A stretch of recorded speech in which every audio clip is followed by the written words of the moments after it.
Okay guys, module number 11, here we go. Whew. I am just barreling through these like a monkey in a barrel. Okay, so SQL databases, what are they? How do we create them? What's the point?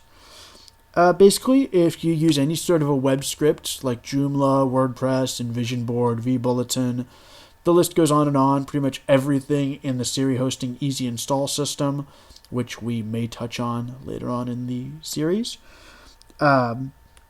uses an SQL database as its backend. And to create and work with SQL databases, it's in the databases area.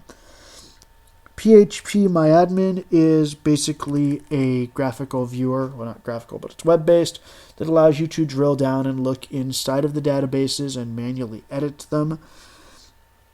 The next item on our list, MySQL Databases, allows you to create databases, set permissions for those databases, and assign users, repair them, check them, etc.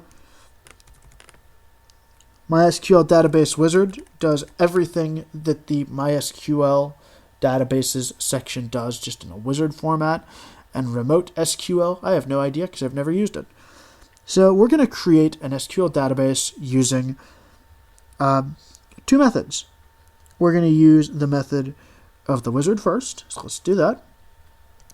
Give it a name, and so the system automatically prepends the first 1, 2, 3, 4, 5, 6, first 8 characters of your name and an underscore to any database you create. So let's go demo1. Next, create a username for this database. Let's go ahead and go demo1. Password of demo1. demo1. demo1. And then to be able to allow demo1, the user, to access demo1, the database, and do all operations with it, select the grant all privileges, and then hit create database. Now, whenever your installation script or setup of whatever script you're working with asks you for the database information, you use demo1 as the username, techlive underscore demo1 in this example as the database, or techlive underscore demo1 as the username, techlive underscore demo1 as the database name, and demo1 as the password. It's just that easy, guys. Now, there is absolutely nothing in the demo1 database, so it would be useless for me to show you PHP-MyAdmin, but you can actually create databases another way. Oh, fun. By using the MySQL Databases thing here, create a new database. We're going to go ahead and call this demo2. Create database. Okay, it's been created. Then we need a user for that database. New user demo2. Password demo2. Confirm it. 2. Create user.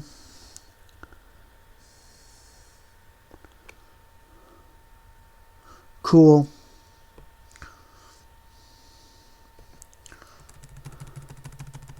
And then let's add demo2 to demo2 database.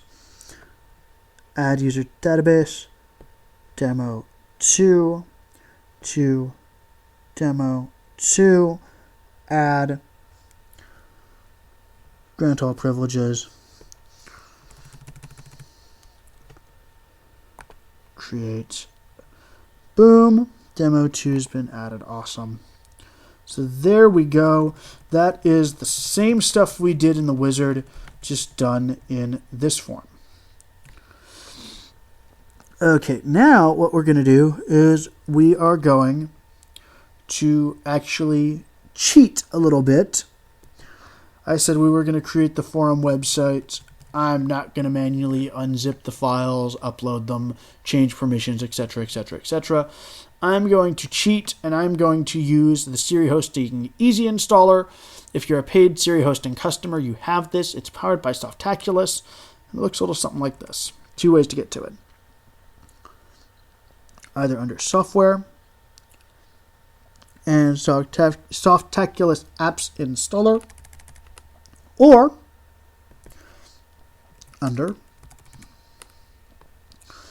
SiriHosting EasyInstall, which is actually the way we're going to do it. And what we want is we want to install, believe it or not, something called SMF. That's what we're going to install. And this is a forums application, guys. And this is not a show you how to do easy install tutorial. So I'm going to do this. In fact, you know what? We will do easy install in this so we can show you how to do it. That way I don't have to make a separate video on easy install.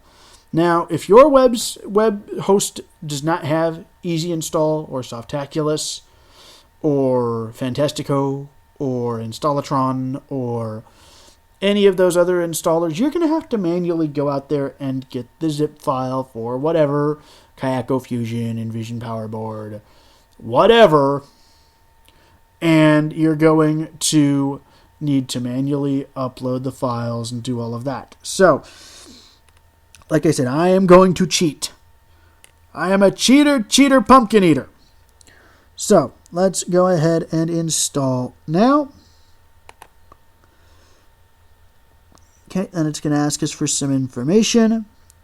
Choose what protocol, HTTP. Where do we want it? Community, why not? Because we created that. Maybe. Subdomain. In what folder do we want it under our community? None.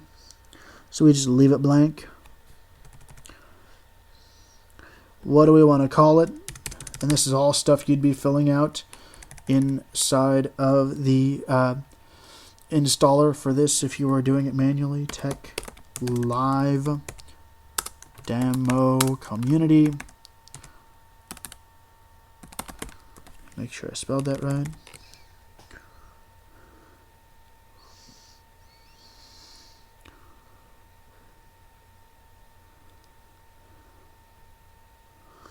How do we want to run this? Let's go with the visual there, the overlapping images, and then let's go ahead and say web at techlive.cf. And then what do we want to do? Grab us a admin username and admin password. Admin username is going to be, for the purposes of this, admin. Password is going to be demo 1 2 3. Username administrator. And once again, our admin email is going to be just web at techlive.cf. Once we've got all the goodness filled out on here,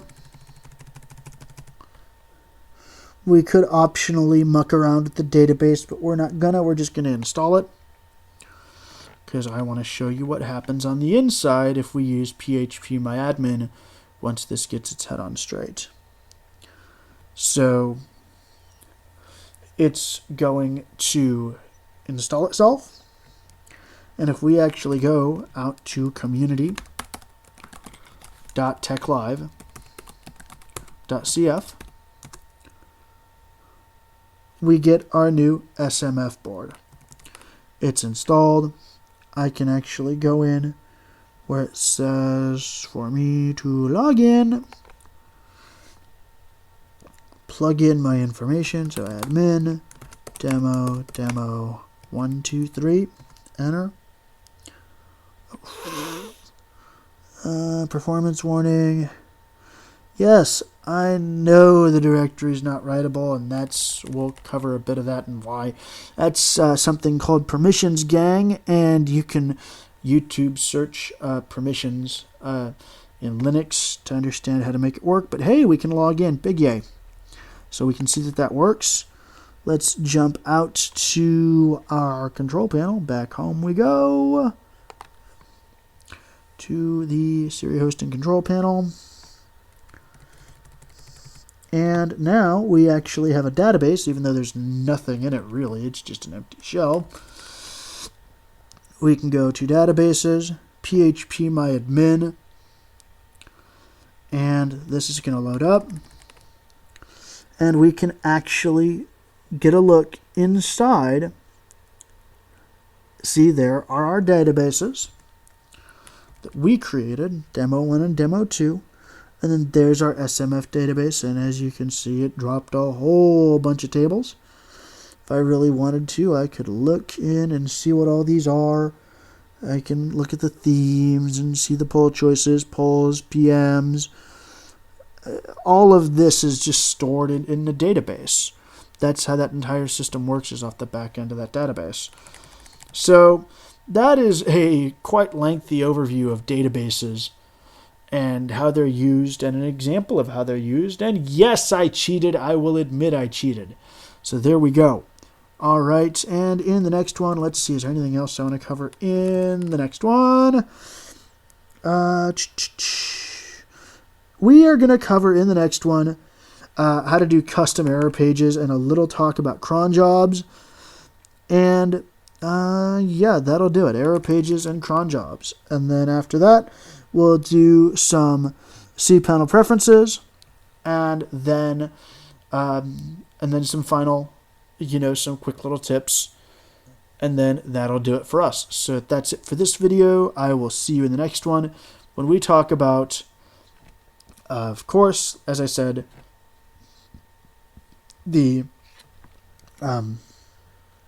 error pages and cron jobs.